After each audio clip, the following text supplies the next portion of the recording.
Okay, so just to explain the central locking system, this is the caster right here.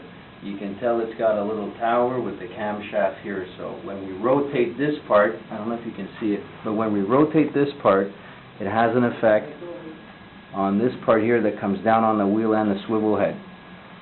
So we also have the dead man brake. This is the dead man brake caster, and it consists of this lever here, and the entire drum brake system is inside the caster, so right now this wheel doesn't turn at all.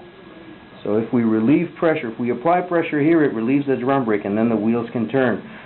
So to better explain this, we built a cart. And on this same cart, we have a dead man brake caster here that are linked with cables, and you can see the lever here.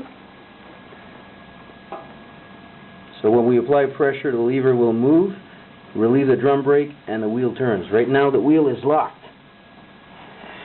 On the other end of the cart, we have the central locking caster. It's exactly the same caster as we showed you earlier. Right now the wheel swivels and the wheel turns freely, and the caster swivels freely as well.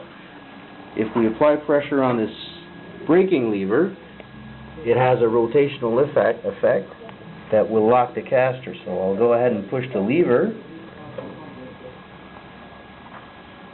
So you can see that as I apply pressure on the brake, it turns the cam, which locks the swivel head and the wheel efficiently.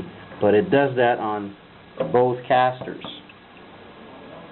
So to better show you, we'll put the cart straight. So right now, the dead man brake casters lock this cart from moving.